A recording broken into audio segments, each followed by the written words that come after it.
말씀은 출애굽기 15장 22절부터 26절까지 말씀입니다. 출애굽기 15장 22절부터 26절입니다. 제가 읽는 성경으로 105페이지에 있습니다.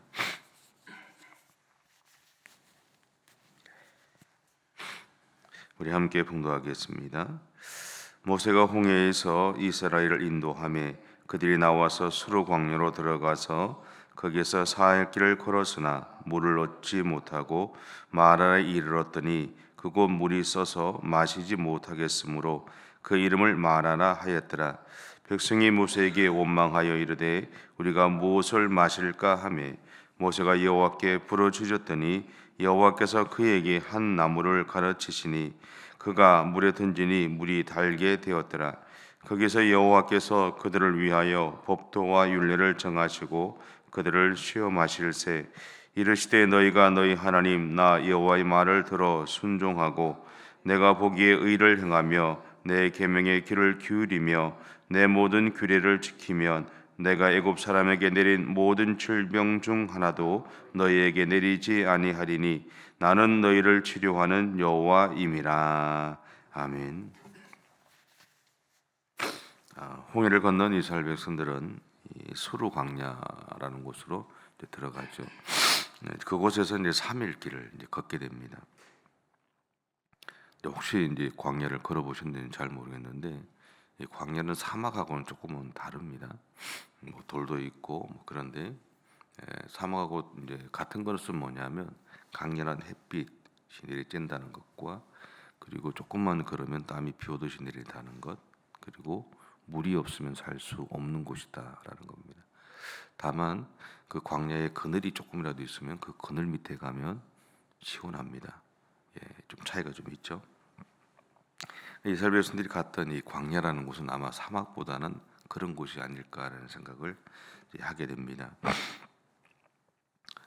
이 시간 동안 이 애굽에서 나오면서부터 등장했던 구름 기둥과 불 기둥이 그들의 인도자와 또 보호자가 되어 주었죠. 이 구름 기둥과 불 기둥은 그들이 인식할 수 있는 하나님의 함께하심을 증명하는 것이기도 했습니다.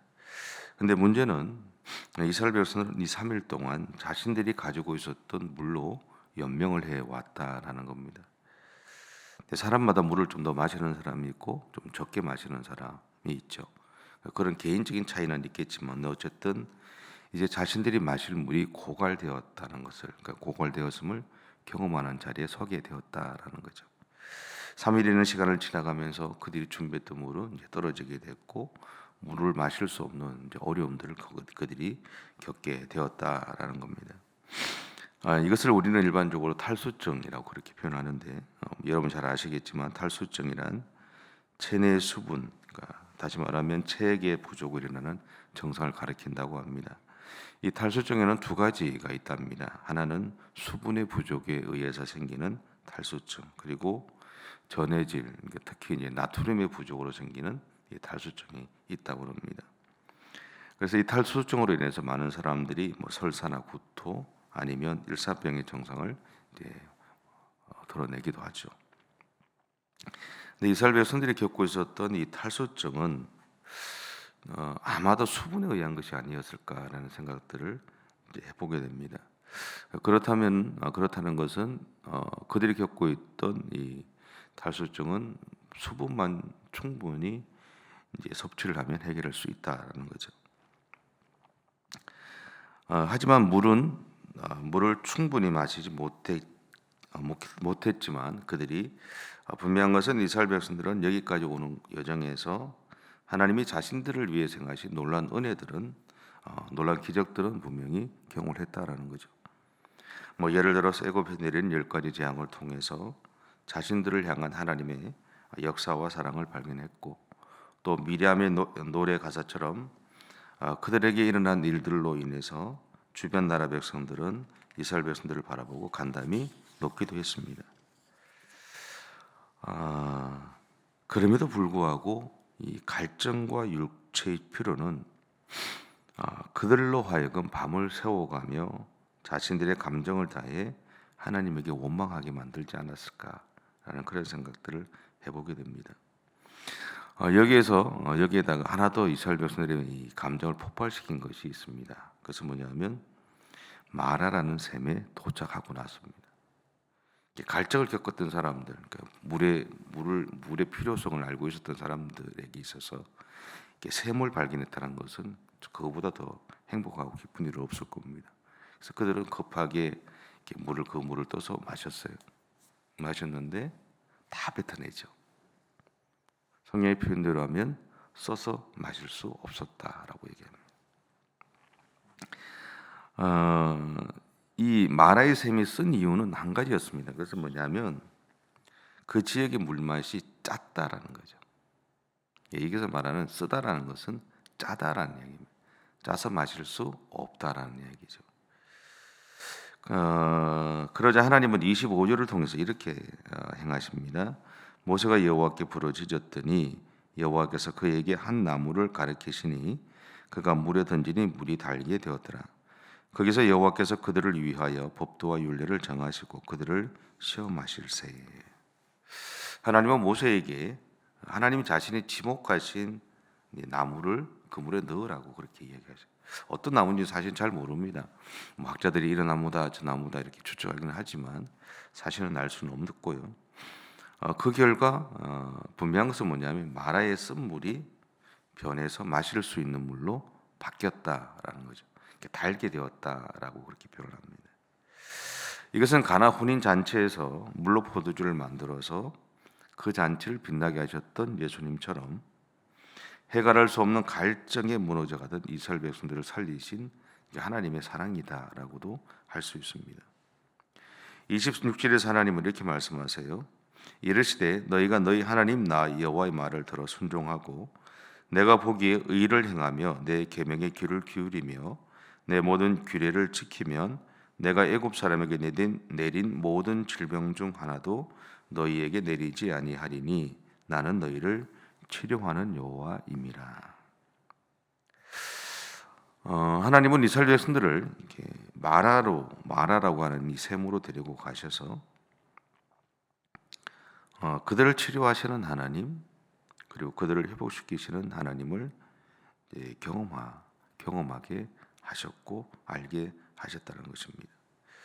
그러면서 그들이 온전히 하나님을 향해 집중하며 살아가기를 명령하세요. 물론 마라의 샘물에서 일어난 일이 그들을 향한 시험일 수도 있습니다. 성경의 표현대로. 근데 사실 우리가 인생을 살아가면서 우리가 겪는 모든 일들을 한번 돌아보면 한쪽 면에서는 그것이 시험일 수도 있고요. 한쪽 면으로 돌아보면 그것이 하나님의 축복하심일 수도 있다는 것을 깨닫게 됩니다.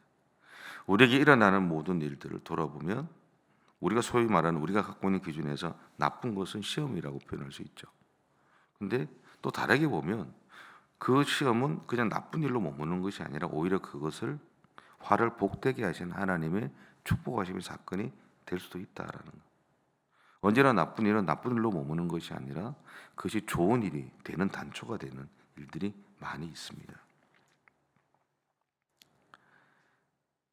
그래서 하나님은 이 마라의 샘물과 같은 일을 통해서 하나님의 사랑을 오늘 또 우리의 삶에서 확인시켜 주신다는 거죠. 그리고 우리가 하나님의 사랑을 알게 되면 하나님은 이스라엘 백성들에게 엘림이라고 하는 전형적인 오아시스를 만나게 하시죠. 정말로 12샘이 있는 정말 어마어마하게 큰 오아시스를 만나게 하셔서 그들이 충분히 쉬게 하시고 충분히 물을 먹을 수 있도록 만드셨어요. 마라의 샘이라는 것은 크지 않습니다. 소위 말하는 이렇게 생각하시면 돼요. 우리 우물이 있잖아요. 우물 저만 아는 거 아니죠? 우물이 있잖아요. 그죠? 크지 않잖아요. 그런 거라고 생각하시면 돼요. 지금 성지순례 가시면 다 그거 만들어 놓고 이게 마라라고 그래요. 마라의 샘이라고 이렇게 표현을 해요. 이게 과거나 지금이나 뭐 정도의 차이가 있을 수는 있겠지만 우리가 생각하는 한 우물 정도의 크기 정도 되는 샘입니다. 그 이야기는 잠깐의 갈증을 해결하라는 거죠. 마라의 샘은 잠깐의 갈증을 해결하는 그냥 거쳐가는 자리라는 거죠. 그 이야기는 그 이후에 그들이 충분히 쉬고 그리고 충분히 섭취할 수 있는 자리를 하나님이 만드신다라는 것을 의미하기도 한다. 우리가 인생을 살아가면서도 마찬가지지 않을까 싶어요.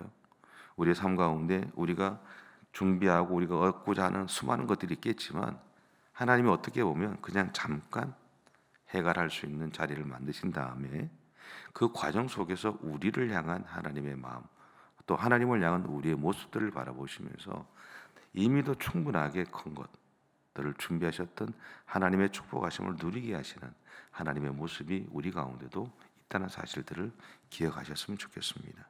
그래서 처음에 만났던 그 아픔이 마라의 샘의 쓴물이 그냥 그들을 시험하기 위한 것일 수도 있지만 오히려 그들을 향한 하나님의 축복하심의 시작일 수도 있다는 사실들을 기억하시면 좋겠고, 그래서 오늘 또 우리가 살아가는 하루의 삶들 속에서 때때로 마라 같은 그런 일들이 우리 가운데 일어날 수도 있고, 또 내가 준비한 것들을 가지고 충분히 나는 이것을 살아낼 수 있다고 생각했는데 살아내지 못하는 상황들을 맞이하셨을 때, 그럼에도 불구하고 부탁드리는 것은 우리의 삶 가운데 이미도 함께 계신 하나님이 나를 여전히 보호하고 계시다라는 거죠. 그래서 그 여러분의 그 하나님을 오늘도 신뢰하십시오. 그 하나님을 바라보시고 잠깐의 어려움 속에서 무너지지 마시고 잠깐의 어려움들을 거쳐서 하나님이 정말 우리 가운데, 여러분의 인생 가운데 준비하셨던 하나님의 축복하심을 받을 수 있는 믿음의 그릇들을 준비하시는 저와 여러분의 삶이 되시면 좋겠습니다. 기도하겠습니다. 사랑의 주님, 우리들을 사랑해 주셔서 감사합니다. 오늘도 하나님 앞에서 믿음의 삶을 살아가고자 합니다. 어쩌면 하나님의 기준에 부족할지 모르지만 그래도 열심히 달려가겠습니다. 하나님, 그러한 우리들의 믿음의 여정 가운데 함께 하시고 하나님의 인도하심 가운데서 오늘도 승리하는 삶을 살아가는 우리 모두가 되어줄 수 있도록 하나님 우리 가운데 역사해 주옵소서. 감사드리며 예수님의 이름으로 기도드립니다. 아멘. 하늘에 계신 우리 아버지, 아버지의 이름을 거룩하게 하시며 아버지의 나라가 오게 하시며 아버지의 뜻이 하늘에서와 같이 땅에서도 이루어지게 하소서. 오늘 우리에게 일용할 양식을 주시고 우리가 우리에게 잘못한 사람을 용서하여 준 것 같이 우리 죄를 용서하여 주시고 우리를 시험에 빠지지 않게 하시고 악에서 구하소서. 나라와 권능과 영광이 영원히 아버지의 것입니다. 아멘.